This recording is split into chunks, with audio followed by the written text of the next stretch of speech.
crise pela qual passa o Twitter após a compra pelo bilionário Elon Musk em 29 de outubro acendeu o alerta sobre o futuro das Big Techs.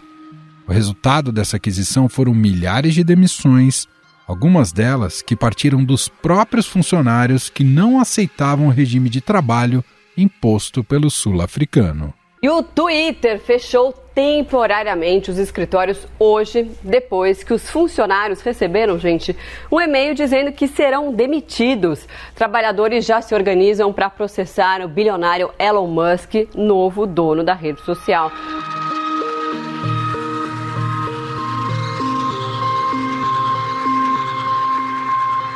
Com a falta de mão de obra, o empresário fechou os escritórios do Twitter e deixou em aberto o futuro da empresa.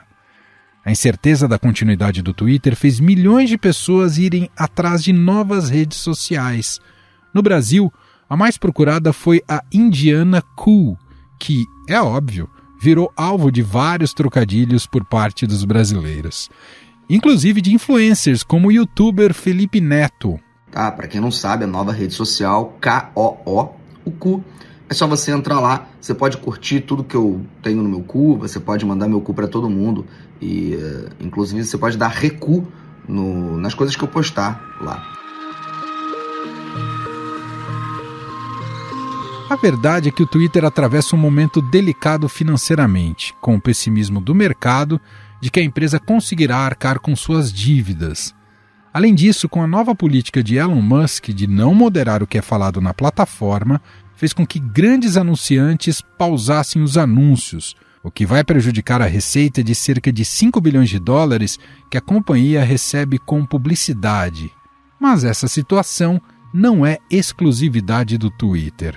As gigantes da tecnologia mais valiosas do mundo, que têm empresas como Apple, Microsoft, Google, Amazon e Facebook, enfrentam uma crise inédita. Essas empresas foram beneficiadas no período da pandemia de Covid-19, quando o isolamento social trouxe a necessidade da digitalização de diversos segmentos para manter a economia mundial girando. O momento foi positivo, inclusive para a geração de empregos. Vagas para as carreiras na área de tecnologia tiveram um crescimento de mais de 600% durante o ano passado.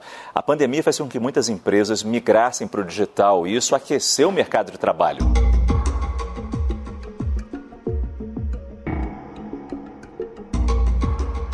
Agora, com a normalização dos serviços, essas empresas começam a ter que enfrentar grandes quedas no faturamento.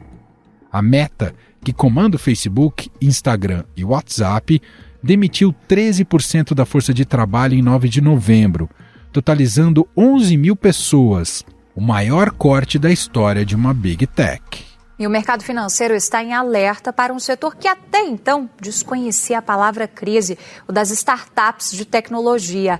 As demissões aumentaram e até as Big Techs têm enfrentado tempos difíceis.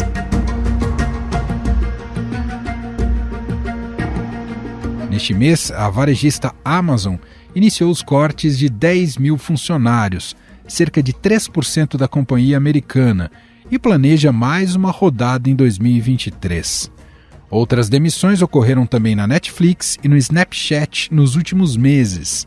Segundo levantamentos do Estadão, nos 11 meses de 2022, mais de 17 mil pessoas foram demitidas entre as grandes companhias de tecnologia dos Estados Unidos. E não é só corte de pessoal. Juntas, Apple, Netflix, Amazon, Microsoft, Meta e Alphabet perderam 3 trilhões de dólares. Isso mesmo, trilhões em valor de mercado na Bolsa Americana nos últimos 12 meses. Apple e Google não concretizaram demissões, mas essas empresas já sinalizaram que vão buscar mais eficiência em seus produtos. E para tentar entender esse momento delicado de gestão das Big Techs, em meio a esse cenário macroeconômico difícil, nós vamos conversar com Júnior Bornelli, CEO da Escola Internacional de Negócios Startse. Júnior, seja muito bem-vindo. Obrigado por ter aceitado aqui o nosso convite. Obrigado, Emanuel. Ótimo estar aqui com você.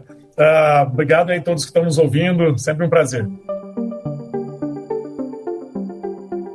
Júnior, queria começar aqui a nossa conversa te perguntando mais especificamente sobre a situação da Meta, né, que engloba, por exemplo, o Facebook. Por que a situação dela é mais delicada do que outras empresas, outras dessas gigantes de tecnologia, nesse cenário atual de crise e cortes? Boa. A Meta ela está vivendo um cenário quase que de uma tempestade perfeita, né? Eles apostaram em algo que, naquele momento, ali há 18 meses atrás, quando o Zuckerberg começou a falar em metaverso, parecia que fazia sentido. Estávamos todos presos em casa, ninguém podia sair, ninguém podia viajar. A ideia de um mundo paralelo, onde eu boto um óculos e começo a interagir com as pessoas ou vou para outros países, aquilo podia fazer sentido. Então eles começaram a investir muito dinheiro naquilo, e aí é onde começaram os problemas, porque contrataram muitas pessoas, contrataram 28 mil pessoas para poder atuar nessa divisão, e aí investiram mais do que deveriam no momento em que a receita também começou a cair por dois motivos. Primeiro, porque a Apple cortou acesso à fonte de dados que a Meta tinha nos iPhones, então a publicidade no iPhone, da Meta nos iPhones, ela ficou menos interessante, as pessoas tinham que gastar mais dinheiro para acessar um número menor, o mesmo número de pessoas do que antes, então os anunciantes começaram a escolher outra plataforma. Então, receita da Meta cai, dinheiro para construir o metaverso, o investimento só sobe, em algum momento essa conta perde o equilíbrio, passa do 0 a 0, e aí fica ruim, os investidores acham ruins, caiu o valuation, e aí chega a hora de ter que resolver o problema, né? Em relação à sua análise dos produtos especificamente, o Facebook, por exemplo, ele perdeu relevância, Júnior, ou eu estou exagerando ao pensar nisso? Ele vem perdendo relevância há um tempo. Se a gente for imaginar, o Facebook ele segue uma trilha das redes sociais. Começou no MySpace lá atrás, aí depois o Orkut, aí depois do Orkut veio o Facebook, depois do Facebook viria o Instagram. A Meta foi muito hábil lá atrás em comprar o Instagram, trazer ele para dentro de casa, ou seja, ela se protegeu dessa possível disrupção que ela teria, né? E ela ganhou mais um tempo de sobrevida. Agora, o que acontece é que todo mundo saiu do Facebook, foi para o Instagram, e agora está havendo uma migração natural de novo. As pessoas estão indo para a próxima rede social.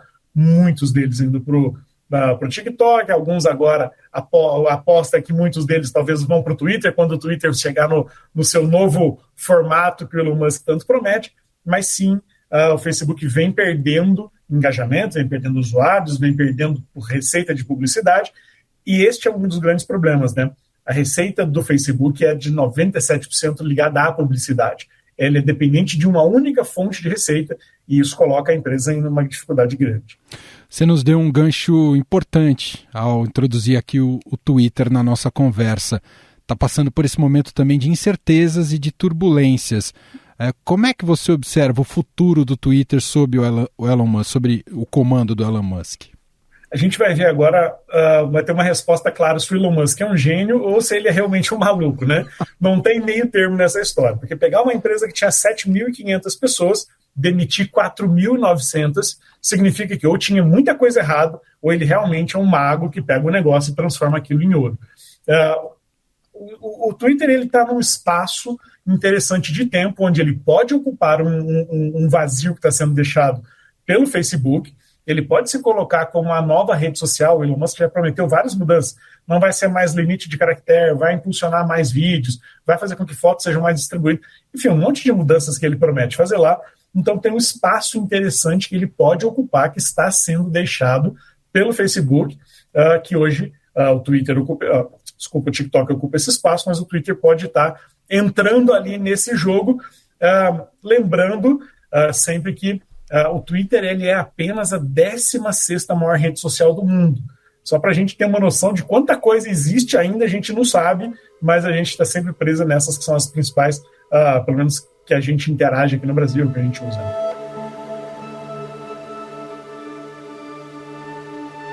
Bom, a gente tem acompanhado, e você deve estar acompanhando também, né, Júnior, essas notícias sobre cortes nas gigantes como um todo, não só essas que citamos aqui, mas também a Amazon, Netflix, o próprio Google promete também ter redefinições aí a curto prazo.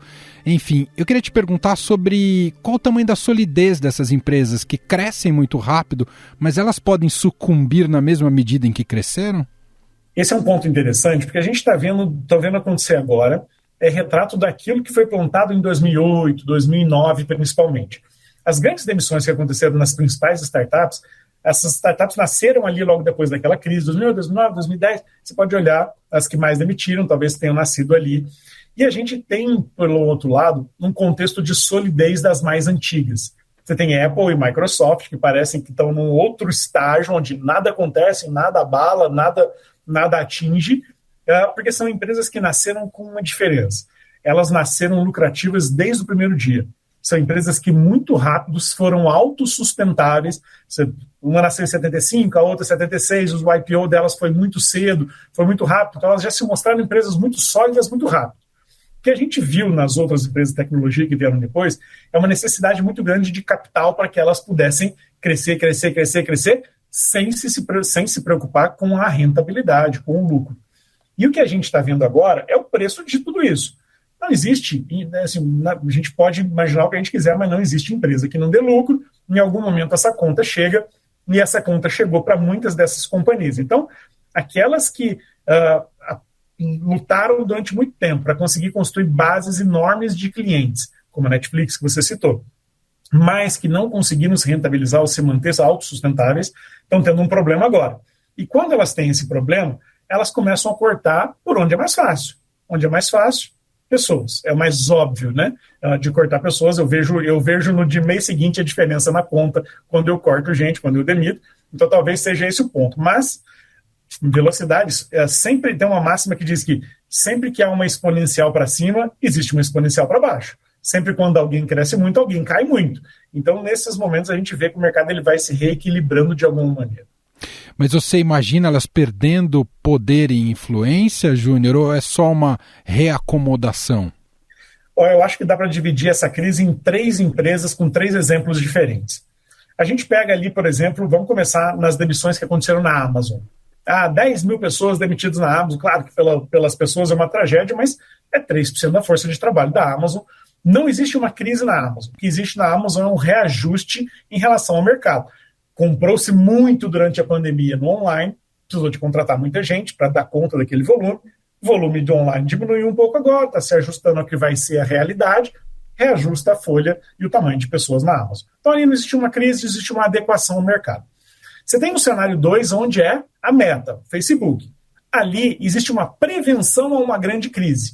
Como eles estão vendo aqui, invisto muito dinheiro, perco dinheiro porque a receita está caindo. Se eu não criar uma maneira de estancar essa sangria, eu vou ter dificuldades. Então, ali era uma prevenção de uma grande crise. O Facebook hoje ele continua dando lucro. Os lucros são muito menores do que eram antes, o valuation da empresa é muito menor, mas ali não existe ainda um grave problema. Já no Twitter, é aquele corte da crise instaurada. O quanto esse cenário tem afetado também, a gente tem visto também notícias sobre demissões e reajustes aí, e de readequações nas startups, o quanto elas estão sofrendo tanto quanto as Big Techs ou até mais num momento econômico tão difícil como esse atual, Júnior? A gente sabe, né, o venture capital, o capital de risco, ele sempre houve dinheiro para ser apostado naquilo que dá mais risco, porque o prêmio era maior, e principalmente porque lá nos Estados Unidos, onde estão os principais fundos, os juros bancários sempre foram muito pequenininhos ou quase zero. Então, não havia possibilidade de ganhar dinheiro no mercado financeiro, botando dinheiro ali para ficar parado rendendo. Com a taxa de juros subindo lá, com um novo cenário, novo rearranjo econômico global, existem outras opções para que o investidor tenha uma rentabilidade mais segura do que apostar em empresas que podem ou não dar certo. Então, nesse cenário, falta dinheiro para as empresas que estão muito expostas a risco. A gente viu startups aqui no Brasil nascerem, virarem unicórnios, ou seja, ter um valuation acima de $1 bilhão em 10 meses e no mês seguinte demitir quase metade dos funcionários. É um cenário utópico, esse cenário não existe. Existe uma distorção enorme da realidade, existe quase que uma miragem de algo que nunca ia se tornar real. De qualquer modo, o cenário para este segmento, para esse setor de tecnologia, continua ainda, apesar dessas dificuldades que você muito bem pontuou, né, do contexto econômico, é um cenário que continua a ser muito atrativo e de potencial de crescimento, tem muito a se explorar no curto e médio prazo, Júnior? Sem dúvida. Eu gosto sempre de pensar, fazer quase que uma pergunta para a gente mesmo, né? Ajuda a gente a pensar no futuro. A gente consegue imaginar um futuro onde a tecnologia seja menos importante que hoje? Não. Se a tecnologia vai ser cada vez mais importante, vai haver cada vez mais espaço para essas empresas. O que se tem hoje é as empresas que serão as mais desejadas pelos fundos de investimento são aquelas que crescem muito, mas que têm um crescimento sustentável. Em que o momento em que o investidor disser não tem mais dinheiro para você, ela continua existindo, ela continua evoluindo, ainda que mais lenta, mas ela continua ainda sendo capaz de se sustentar e de evoluir. Então, o cenário, sim, é sempre positivo, mas os empreendedores, principalmente dessas startups, das empresas de tecnologia, têm que fazer essa leitura do mercado, para entender quais são os sinais que vêm lá de fora para direcionar os seus negócios num modelo que seja mais adequado a esses investidores e à nova realidade econômica. E você vê esse cenário favorável no Brasil ou não, Júnior? Acho que o Brasil sempre é um bom lugar para se empreender. País que tem muito problema tem muita oportunidade. Então a gente viu aqui nos últimos 12 meses, talvez, muitas empresas de educação receberam investimento, empresas de saúde receberam investimento, empresas de logística receberam investimento. São todos graves problemas que a gente tem no país, seja de infraestrutura, seja de assistência, enfim. Então sempre vai existir oportunidade para esses setores. E eu acho que sim, os empreendedores brasileiros mostraram, de 2018 para cá, quando a gente teve nosso primeiro unicórnio lá, o 99, eles mostraram para o mundo que sim, são capazes de criar negócios de impacto que podem trazer grandes retornos para os investidores e trazer grande avanço para a sociedade. Muito bem, nós ouvimos aqui o Júnior Bornelli, CEO da Escola Internacional de Negócios Startse, gentilmente batendo esse papo aqui com a gente, com a nossa reportagem. Obrigado pela entrevista, viu, Júnior? Valeu, muito obrigado, pessoal.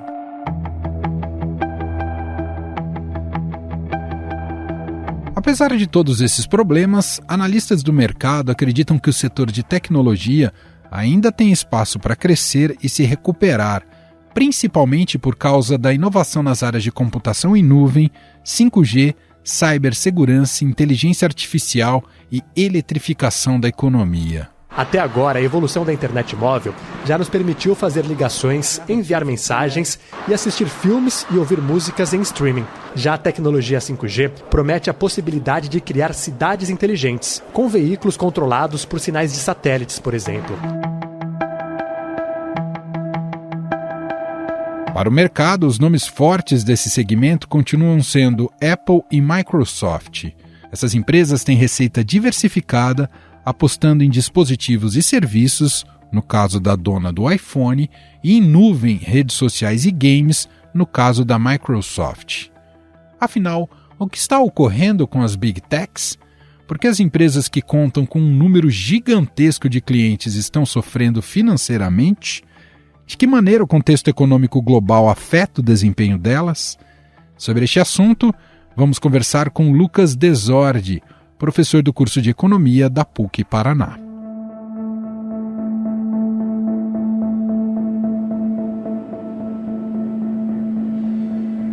Olá, professor, seja muito bem-vindo. Obrigado por ter aceitado aqui ao nosso convite. Emanuel, eu que agradeço a oportunidade da gente falar um pouquinho mais sobre o que está acontecendo na economia mundial e perspectivas sobre um futuro próximo aí da economia norte-americana e mundial mesmo, né?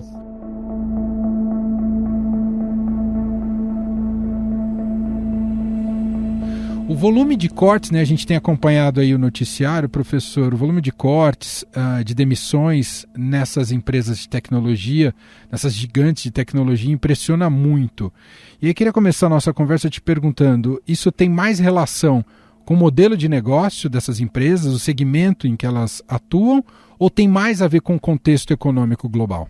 Eu acho que é uma combinação dos dois, sabe, Manuel? Eu diria que o fato de você estar num setor intensivo em capital, muita tecnologia, onde o juro sobe muito forte, que nem subiu para combater o processo inflacionário, ele se torna um setor muito sensível, que é um setor que ele precifica naturalmente, né, o seu crescimento econômico com base em muitas hipóteses e naturalmente perspectivas de crescimento da economia global e do seu segmento específico. Então, Facebook, Meta, né, Amazon, eles são muito intensivos em capital, muito sensíveis, né, a essa mudança na taxa de juros. O seu valor, né, ou seja, o seu principal capacidade de geração de valor está muito naquilo que você espera que ela vá realizar naturalmente no futuro.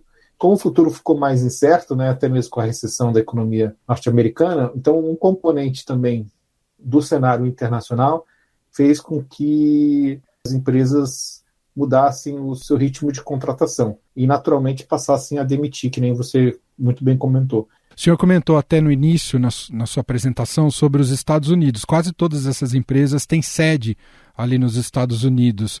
Isso também tem uma influência, dependendo de como está o grau de desenvolvimento ali da economia americana? Tem sim. A economia norte-americana, ela pós-pandemia, ela teve uma recuperação muito rápida, principalmente no setor de bens, ou seja, de commodities, né? E agora um pouco mais no setor de serviços. Mas o fato é que o mercado de trabalho norte-americano, segundo o Banco Central dos Estados Unidos, o Fed, ele vem trabalhando com excesso de demanda por mão de obra, muita contratação. Então, há uma preocupação de desacelerar um pouco esse segmento, esse mercado, com a economia naturalmente norte-americana desacelerando, mas em 2023 é possível entrar numa recessão não tão severa, né, mas uma recessão mais controlada aí da sua atividade produtiva. O que a gente ouviu ocorrer nas startups, antes das gigantes, né, que já vinham muitas tendo também cortes muito severos ou até revisões, né, da sua capacidade e vocação, isso também já era um prenúncio que chegaria nas big techs e as menores tendem mesmo a sofrer mais, professor? Sim, as menores ainda são mais sensíveis ainda ao futuro, né, e consequentemente a projeções, né, perspectivas em relação a esse futuro. Então elas sofrem mais mesmo, você está certo, já é um prenúncio do que pode acontecer, né, nesse segmento como um todo. Então elas já vinham sofrendo, né, as startups. O ano de 2023 vai ser um ano muito difícil para você conseguir captar via venture capital, né, e startups, né, não vai ser um ano fácil, mesmo porque se você olha para o mercado brasileiro, falando aqui do mercado nacional, né, por exemplo, você olha no mercado brasileiro, tem tanta empresa barata, né, na Bolsa de Valores, com múltiplos atrativos e naturalmente com um potencial de crescimento tão robusto, investir em empresas de tecnologia com juros muito altos e com risco muito elevado, ela vai se tornar cada vez menor, ou seja, a gente vai ter um investimento reduzido aí de fundos e, consequentemente, de investidores institucionais, profissionais, assim, cada vez menores aí nesse segmento de startups. O quanto o Brasil sofre mais do que outros países, professor? Países emergentes, onde tem a taxa de juros altas e um fiscal mais incerto, que é o caso do Brasil, eles sofrem mais, né? Tendem a sofrer mais, principalmente essas empresas que não são listadas, né? E que buscam capital através de uma apresentação direta, né, dos seus negócios e, consequentemente, na oportunidade de novas tecnologias. Os países emergentes sofrem mais do que países desenvolvidos, né? Nossa taxa de juros, lembrando, está muito acima da taxa de juros internacionais, né?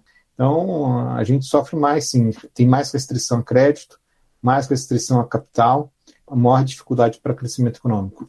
A maneira como essas empresas, essas gigantes da tecnologia Meta, né, o Google, a maneira como elas vão atravessar esse cenário difícil agora, de crise, se elas são sustentáveis ou não, professor, vai diminuir o poder e influência delas já naturalmente? Como é que o senhor enxerga?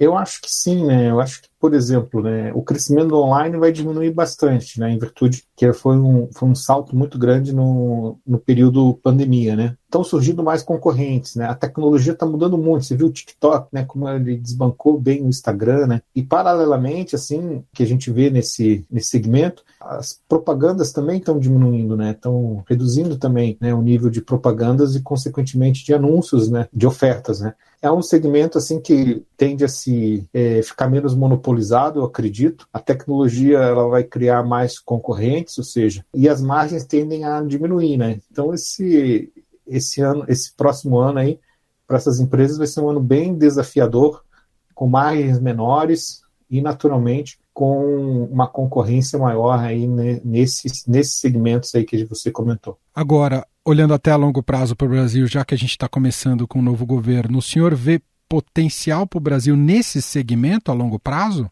O Brasil tem potencial, né, pela sua capacidade de crescimento do mercado doméstico, tem potencial para crescer em tecnologia. Eu vejo o Brasil como um país importante, Mas eu tenho uma preocupação, né, que esse custo de capital permaneça muito alto, né? A gente viu uma mudança, né? A gente espera, por exemplo, que essa taxa de juros ela comece a cair no segundo semestre do ano que vem, ou seja, de 2023, a partir de junho, né? Eu respondo a tua questão da seguinte forma, né? Com uma pergunta: mas se essa taxa de juros não cair, né? Então, se a taxa de juros não cai, né? Se a gente não tem uma melhora na condição de financiamento das empresas, é muito difícil você tirar um bom projeto de startup, projeto de inovação tecnológica assim do papel. Então, eu acho que o Brasil ele é futuro, sem sombra de dúvidas, mas ele é necessariamente equacionando o seu problema fiscal, possibilitando, né, um juros mais moderados, né, um juros mais civilizados, né, em relação ao cenário mundial. Senão fica difícil a gente competir e, naturalmente, né, fazer frente aí a países com custo de capital, né, na verdade, né, muito mais barato. Para a gente finalizar, o senhor vê sinais, já que a gente está falando até de futuro, o senhor vê sinais de solidez naquilo que tem indicado até aqui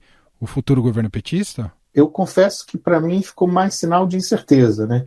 No arcabouço fiscal, né? No que se diz respeito à nossa âncora fiscal, como que vai ser, se a gente vai mudar toda essa âncora fiscal. Um novo ministro da Fazenda, eu acho que já poderia ter anunciado, né? Então, assim, eu senti que tem muita incerteza como que essa PEC também está sendo votada, né? Será que ela vai aprovar gastos permanentes?